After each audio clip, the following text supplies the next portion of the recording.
किसान आंदोलन पर प्रसिद्ध समाजसेवी राजेश पंडित जी ने की अपील। सभी देशवासियों को और किसान भाइयों को प्रणाम। तो सबसे पहले मेरा कहना यही है कि कृषि कानून आने से आज हमें एक फ़ायदा ज़रूर हुआ है कि हमारे जितने भी भाईचारा बिखर चुका था वो आज एक प्लेटफार्म पे है, चाहे वो किसी जाति धर्म से क्यों ना हो।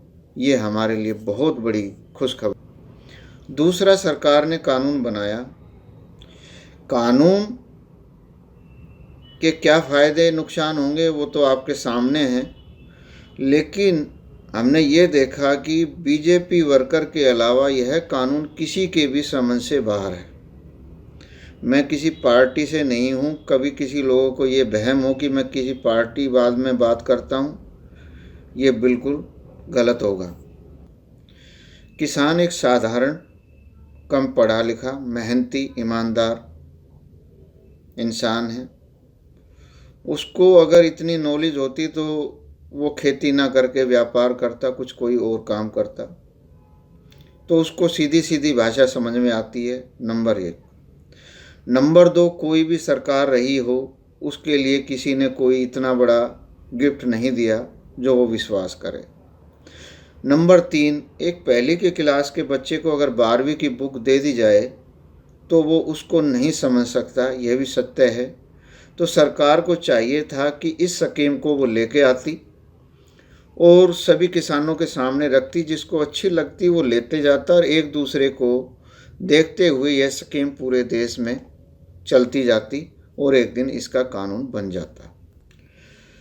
दूसरा, सरकार को अगर स्कीम लेके आनी थी तो स्कीम लेके आती कि किसान भाई कोई भी अपनी ज़मीन पे वेयर हाउस, स्कूल, कॉलेज अगर बनाता है तो सरकारी स्टैम्प ड्यूटी या चार्ज ना देना पड़े।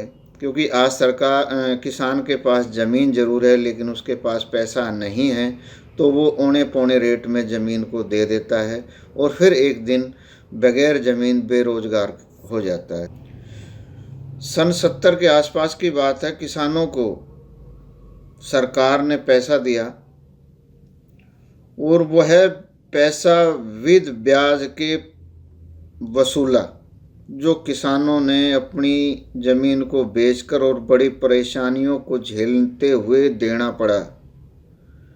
ऐसा नहीं है कि ये घटनाएं किसानों के साथ नहीं हुई, या मैं ये नहीं कहना चाहता कि ये कानून गलत है या सही है। समस्या इस बात की है, जो चीज़ किसानों को समझ में नहीं आती उसको आप ज़बरदस्ती क्यों थोप रहे हैं? क्यों एक छोटी सी बात को इतना बड़ा महत्व बनाया जा रहा है कि आपको ये परेशानी नहीं होगी, ये परेशानी नहीं होगी? आप इतने हमदर्द क्यों? जबकि सभी सरकारें रही हैं। यह भी सत्य है कि किसान के फेवर में किसी ने कोई काम नहीं किया। मैं इस बात को क्लियर शब्दों में कह रहा हूँ। आज भी किसान को अपने बच्चों के नाम अगर ज़मीन ट्रांसफ़र करनी पड़े तो स्टैम्प ड्यूटी देनी पड़ती है। दूसरा, अगर 2 एकड़ ज़मीन है, 1 एकड़ ज़मीन अगर बेचना चाहे तो वो नहीं बेच सकता। इस तरह के किसान के ऊपर कानून बनाए हुए हैं, जिससे आज किसान, जिसको वो अपनी मातृभूमि माता समझता था, आज उससे दूर होता चला जा रहा है। ये बड़े दुर्भाग्य की बात है। कानून ऐसा होना चाहिए जो हर बंदे के बगैर बताए समझ में आए। ये कैसा कानून है कि एक तो केवल बीजेपी के वर्कर के समझ में आता है और किसी के समझ में नहीं आता। किसी पार्टी के समझ में ना आए, हमें उससे कोई मतलब नहीं, लेकिन किसान भाइयों के समझ में ये आना चाहिए। मैं फिर कह रहा हूँ कि कानून अच्छा है बुरा है वो समय बताएगा, लेकिन उस कानून को बनाने से पहले उसकी स्कीम को लाया जाता और तब वो स्कीम चलती तो ऑटोमेटिक कानून अपने आप बन जाता। इसलिए कृषि कानून पर ज़्यादा बढ़ावा ना देते हुए मेरा सभी से अनुरोध है, सरकार से, किसान भाइयों से, इसको जल्द से जल्द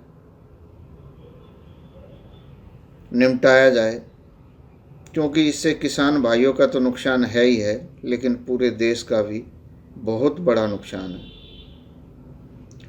कल को वो भी पूरे देशवासियों के ऊपर ही पड़ेगा। आपके सामने है आज बेरोजगारी, समस्याएं, कोरोना बीमारी, एक आए दिन कोई ना कोई समस्या। तो इस समस्या का समाधान हमारे हाथ में है, इसलिए मैं की लड़ाई ना रखते हुए इसको जल्द से जल्द निपटारा करना चाहिए। धन्यवाद। किसान आंदोलन पर राजेश पंडित जी की बात से आप कितने सहमत हैं? कमेंट बॉक्स में लिखकर हमें जरूर बताएं। अगर आप समाज सेवी, लीडर, व्यवसायी या प्रेरक वक्ता हैं, अगर आपके आसपास किसी भी तरह की समस्या है जिसके समाधान के लिए मीडिया की आवश्यकता है, अगर आप अपनी इनकम व लोकप्रियता बढ़ाना चाहते हैं, अगर आप अपने जीवन के अनुभवों को किसी भी वर्ग को प्रेरित कर सकते हैं, अगर आप अपनी बातों को जन जन तक पहुंचाना चाहते हैं, तो तुरंत न्यूज़ 43 से संपर्क करें। अगर आपने अभी तक न्यूज़ 43 चैनल को सब्सक्राइब नहीं किया है तो चैनल को सब्सक्राइब करें और बेल आइकॉन को प्रेस करें, ताकि हमारे नए वीडियोज़ की सूचना आपके पास सबसे पहले पहुंचे।